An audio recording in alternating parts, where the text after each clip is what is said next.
Hey, KeyForge Corner here, and today we're going to cover this interesting house analysis which was done by Library of Babel. And the house analysis is about shadows, saying, why is shadows good? And honestly, it's because they steal amber. Alright, very nice, we just went through the whole analysis together. Jesus Christ. It's a joke. So, this is actually a pretty in-depth analysis as to why Shadows is both a very satisfying house and a really shit house when looking at a lot of its aspects. The biggest problem is, of course, that it steals stuff, and compared to the other uses houses have, well, it just is so much better.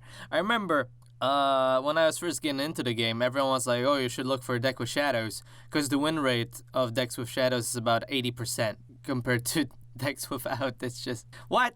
Yeah, that seems like a very balanced game. Yeah, and any deck can play, of course. And then put the whole getting random cards on top of that. That's just gonna make things even worse. So an imbalance in shadows, it's pretty obvious to most people. It's been 2 sets with them already, and they're still basically the best house. Just because they steal, and stealing is good.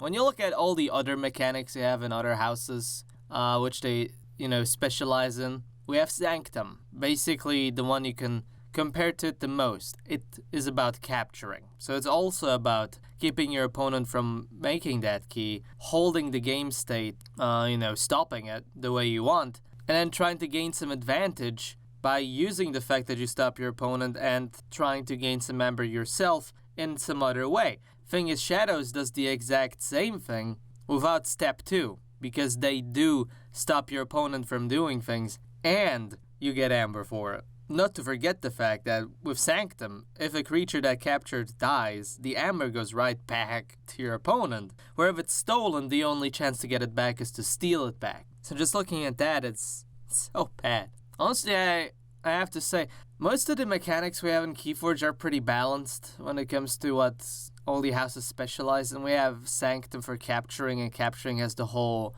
minus that if a creature gets destroyed that has stuff captured, it goes back to your opponent, so it's just stalling. It's not stealing, it's stalling. It's much worse because of it. Then we have, for example, Mars, which specializes in basically making a huge board and apparently stunning, I guess, because that's what their shard does. I don't know. Brobnar is all about power.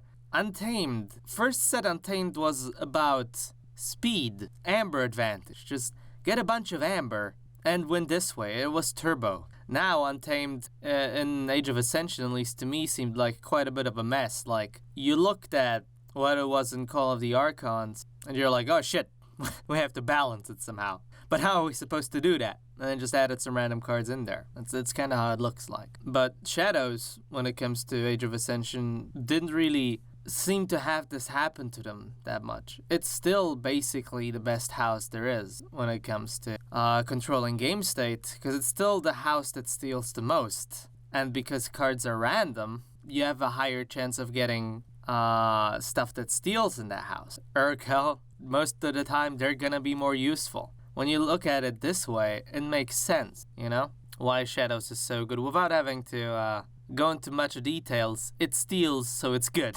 I do appreciate what Library of Babel made here. It's a pretty nice, deep document talking about this whole thing. It's in the description below if you want to check it out yourselves. I kind of just wanted to take this opportunity to talk about this myself, because I really see how Shadows is not the healthiest house to have. There are ways to counteract it, right? But there aren't really effective ways to counteract it without stealing back, If they were all just about some small stealing and were easy to get rid of, it's like a double-edged sword. You get steals, but they're also very fragile. Doesn't look like that too much, and a lot of their cards just seem like they're too good. Which is also why it's a bit of a shame to me that in the new set, the replaced houses are Mars and Sanctum, and not, for example, Shadows. Because Shadows could be replaced for another basically dark archetype with maybe a slightly different mechanic to balance it out a bit. I don't know. Anyway, that's my thoughts about it. What do you guys think? Let's discuss in the comments below. On the KeyForge Corner,